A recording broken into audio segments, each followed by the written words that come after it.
Hey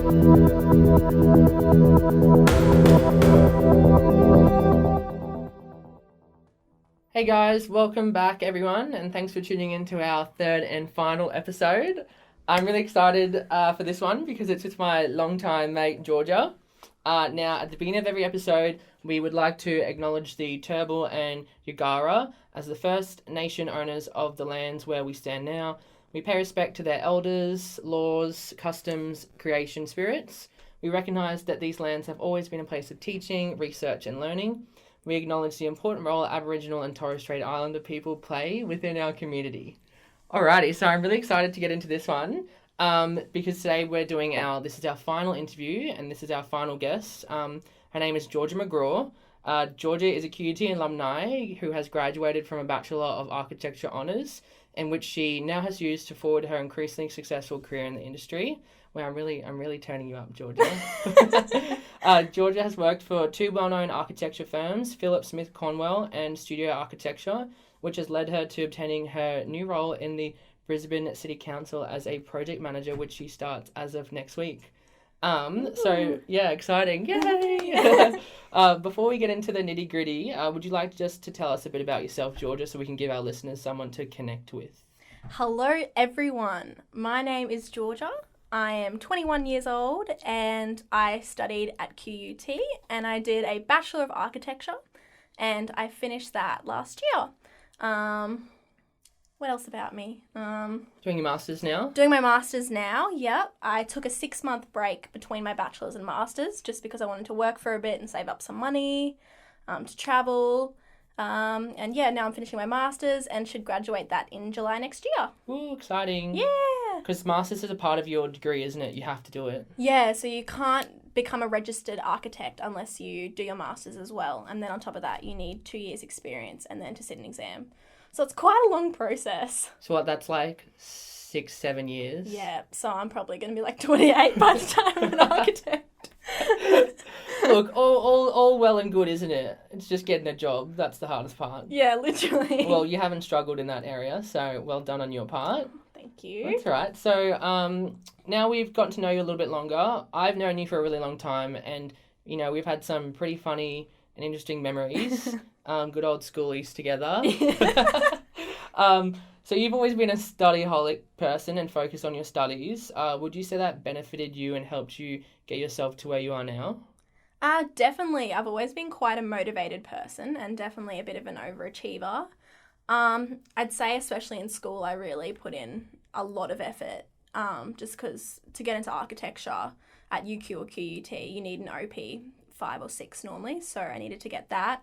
And then at university I kind of chilled out for the first 2 years, and then the last 2 years I really have been pushing hard just because it goes towards your final portfolio, which employers look at. So yeah, it's definitely helped. Yeah, cool. Would you say that your pathway from QUT to where you are now was kind of a struggle, or? Definitely. It's definitely would recommend looking for jobs early on. I had my first architecture interview when I was 17, and then I got my first job when I was probably 18.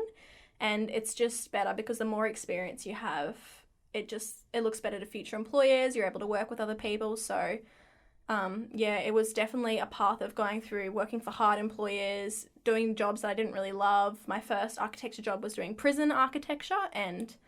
Prison architecture. Yeah, it's quite a niche field. Not really something that I loved, but... At least you gave you like experience into something that you didn't like. It did, and I had quite a challenging boss there, so that's something you have to learn to deal with. And so yeah, it was a bit of a hard road of not knowing what I wanted to do or where I wanted to be, but I think if you just keep going for opportunities, you'll eventually find something you like. Yeah, cool. Do you reckon it was difficult networking in the industry? It was a bit challenging, but there are a lot of architectural events, especially for women. There's Women in Design and Construction, a little society, and they have a lot of functions and dinners. So you meet people, but yeah, you do have to put yourself out there to meet people. Yeah, so would you say that kind of going into one of those societies, I know there's like that women working in business as well as a big one? Yeah, definitely. You meet so many like-minded people. I was so nervous to go to the first one just because I didn't know anyone, but you definitely meet people. Like they've got a design society at QUT and they've got an architecture society, and it's just, it's got their Facebook pages, and you meet a lot of people, which is a really good way to get into the industry. Yeah, because you can also just chuck that one on the resume. Yeah.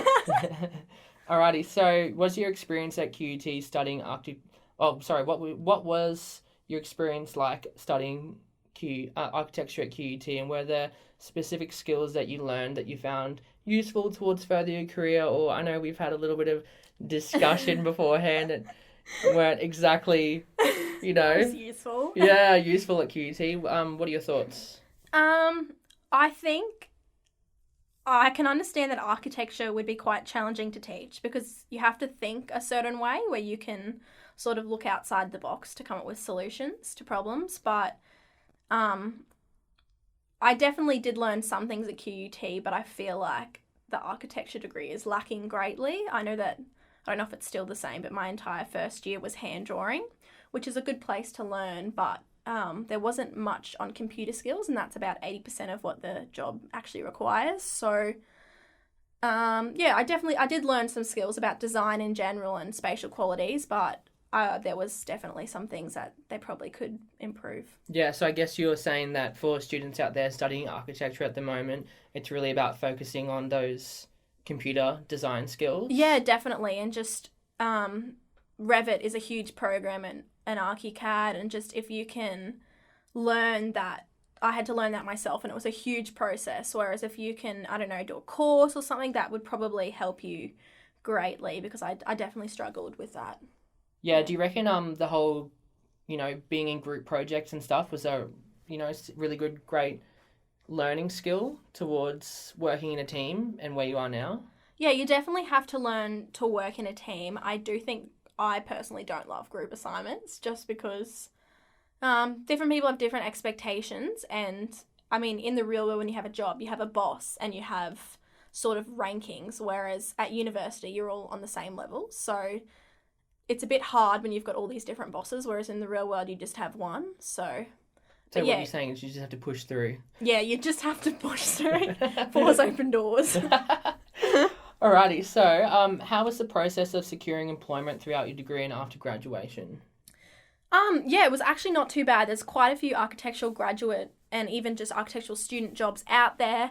And a lot of the time, the best thing to do is just even to call up or email the firms. I know it's daunting, even if they're not hiring someone, just call them up. I did a lot of sort of cold calls just to sort of suss out who was hiring, because you need to get an understanding of what different firms are like and what they do. So it's not too challenging, but as long as you're a motivated and pretty happy person, you won't find it too hard to get work. Yeah, cool, because you called up Brisbane City Council, didn't you? I did, yeah. So before, I saw the job ad on, online, and I called up because they were looking for project managers, and I thought, I'll just see if I'm what they're after, because I'm quite young, and it just so happened that they wanted me. So, yeah. Yeah, that's great, because they also were really interested in that cover letter as well. Yeah, so basically you have to, for any sort of council or government jobs, you have to write a good cover letter, and the best way, I didn't really know this, you have to try and hit each dot point in the cover letter, and I think a lot of the time people underestimate how important the cover letter is for a job, and you really need to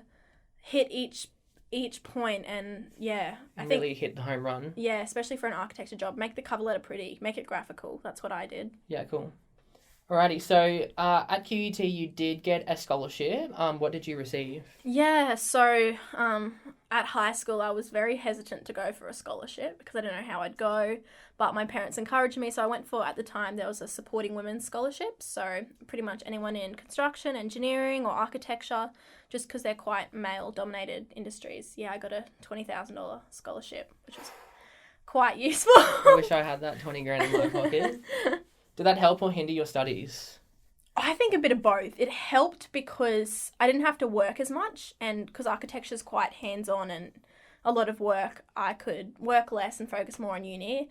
But at the same time, just handing a 17-year-old $5,000 a year is a little bit... Yeah, because I remember you went a bit crazy at one point. I had a lot of fun. Went out partying a bit too much. Yeah, well, that's what we're meant to do, aren't we? We're 20. Send it. Alrighty, so what would you say was the most eye-opening experience about, entering the industry? I think I was quite naive going into it, and the job, my first architecture job, I worked for quite a challenging man, and he was quite cranky towards girls, so there is quite a bit of sexism in the industry, and that really shocked me a lot. Yeah, had some very interesting things happen in that office. Yeah. I guess that's just kind of, you know... Unfortunately, the way it is. Yeah. Unfortunately. And, like, you just have to learn how to, I don't know, not take it so to heart, which for me was definitely something that I've had to learn. But turns out it's a great life lesson because I've learned how to not take things so personally anymore. And I think being in those societies at uni would really help because you have people to, like, connect with. Who've gone through it at the same. And a lot of people have gone through it. It's, quite common. We're really selling it, aren't we? So how do you think you overcame, that barrier? Definitely, it used to really upset me and stress me at first, but you sort of get to the stage where, I don't know, I feel like as a student you feel like you can't speak up as much because you're new to the industry, but the longer you're in it, you think, oh God, I can't let someone speak to me like that. Like you sort of learn how to be assertive with people but not rude, and I think that's a life skill anyway, so you have to learn it one stage or another. Yeah, cool. So let's talk a bit about how you secured your job. What was the process of, getting into that role? So yeah, as I said, there was a job ad and you had to send through a cover letter, and for any architecture jobs, normally you have to send through a portfolio. So yeah, I went through there. I spoke on the phone to one of the lead architects and sort of found out what they were looking for. And then I made sure to make my letter really hit the points. And to be honest, I didn't even think I'd get an interview. Like, I mean, I did spend a solid 2 days on that cover letter to make sure it was spot on. But yeah, I was very surprised when I went for the interview and I actually got told that hundreds of people had applied. So you really have to try and stand out in your cover letter. And then after that, I got called in for an interview and I went in and they just, spoke to me about what I could bring to the team.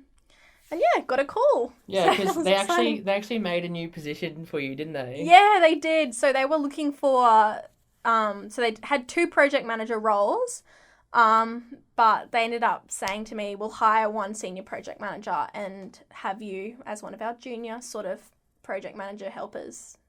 So, yeah, cool, because they're running up that contract, aren't they, now? Yeah, so it was meant to be a full-time job, but because I'm still finishing my master's, they said I'd be one of their first casual workers for the particular branch we're in, which is pretty cool. That's so exciting because you're redoing the Oxley area, aren't you? Yeah, so after the Queensland floods, the Brisbane City Council gave the Oxley Transformation Group $100 million to transform the Oxley Creek catchment area. So and you have access to that $100 million? Oh, God.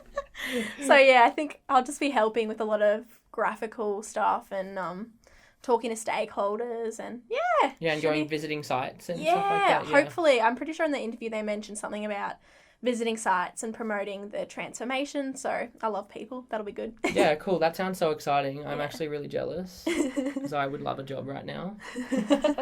Alrighty, so let's get into a bit of the heavy hitter questions for our listeners. Mm-hmm. So for all the students out there striving to, get into a similar state where you are and complete their degree, what kind of advice and wisdom could you impart on them trying to find work after university?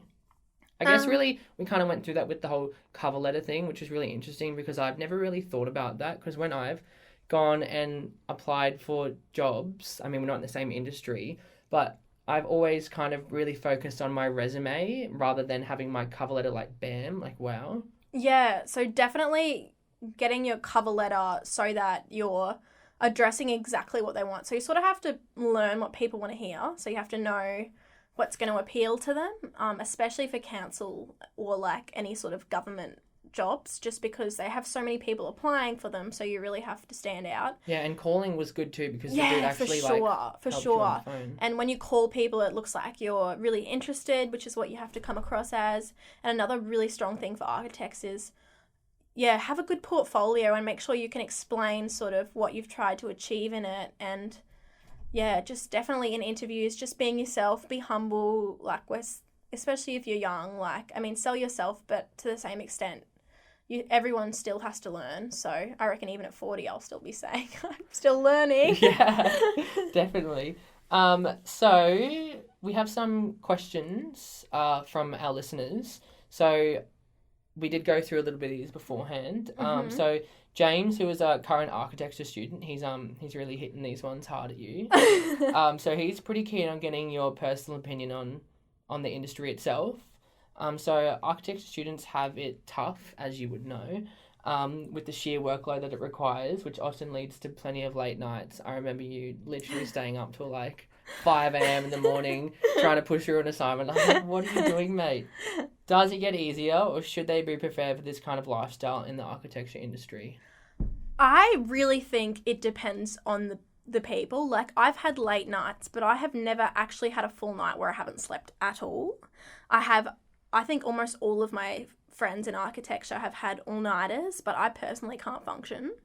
I think the best thing to do is you will have late nights. That is just part of the architecture workload. It is a lot of work, but the better you become at managing your time, sort of the better you can get at it. Like in bachelor's, I used to be pushing till late at night, whereas ever since I've done masters, I've always finished my assignments a few days before. And I think another thing to just keep in mind is I've only ever been to one job interview, and that was for an engineering company, where I've been asked my GPA. I have never had to tell anyone. I don't have a bad GPA, but I've never had to mention that to anyone. So I think it's important to keep in mind that in architecture specifically, your work experience is valued higher than your GPA at uni. So for me this year, I'm focusing more on succeeding in my career than at getting an amazing GPA. Yeah. Seriously, fours open doors. I cannot say anything more clearly than that. like still try your best. Still try your best, but at the same time, like, don't kill yourself. Yeah. So, I mean, when you're in like an actual job, you have those 9 to 5 set hours, don't you? You do, sort of, but to an extent with architecture, you feel like they want you to, like at my first architectural job, all the students seem to stay back overtime unpaid, and even though you're casual and you should be charging out those extra hours, you just sort of feel like you owe it to them. Yeah. Whereas after I left that job, I just thought, you know what, I'm not doing this anymore. I'm a casual employee, and if you want me to stay back, you can pay for it, because at the end of the day, you want to have a life outside of work. Like, I will always love to go to the gym after work, and if I can't do that, I'm not going to be happy. So I think work is a bit more, you can leave on time, I think. And so it's always that work-life balance. Yeah, it's very challenging when you're studying and working, because you have to sort of come home from work and do uni. But when I was just working full-time, it was fantastic just to be able to leave everything behind at work and then come back the next day. Yeah, cool. So our second question is, do you believe or have you personally experienced any misconceptions about architecture coming out of university that you have wanted to know before entering the industry? I guess we kind of hit that before about the focus on the online. Yeah, definitely. That was a misconception, and for me, one huge thing is, I remember first year we had a design camp. I went on a design camp, and we had a speech from one of the architecture tutors, and he said, if you're expecting to make a lot of money in architecture, you shouldn't be doing architecture. And for me, that is not what I needed to hear as a 17-year-old coming into the industry, because here I was, got a great OP, could have done pretty much anything. And I think that it's important to know that no matter what you study, if you're good at what you do, you're going to get paid well. And in architecture, there are so many different jobs. You could be a developer, a development manager. You could go be a project manager. Town planner. Yeah, exactly. So there's always money in the industry, and I wish someone had have told me that a few years ago, and it would have just given me a bit more hope and even confidence in the industry, because here I was working for an architecture firm just detailing, and I hated my job. Like, for me personally, detailing isn't something I love, but going straight out of school into something that you want to do, and then you just get sideswiped. Yeah, literally. It was just the worst. I just wish someone had said to me, you know what, even if you don't become an architect, there are so many avenues in that direction that you're, like, for my current Brisbane City Council job, it's going to be more urban planning and sort of landscape, which is cool. You get to try so many different areas. So yeah, that's definitely a misconception that you can't make much money in the industry. Yeah, cool. Yeah. All right, so I think that sounds like a wrap. Thank you so much, Georgia, for allowing us to showcase your career highlights and experience in the architecture industry. Thanks for having me. Graduating. I'm sure everyone listening today will benefit from the knowledge that you have passed down. I definitely have, even though I'm not even in the industry. Also, I'd really like to thank everyone for tuning in to our final episode for the Creative Future podcast event. It's been such a pleasure being a part of this project, and I really hope everyone who has come along on this journey with us over these past few weeks has gained new insight into these industries that we have, delved a little bit into. So yeah, thanks guys. Woo!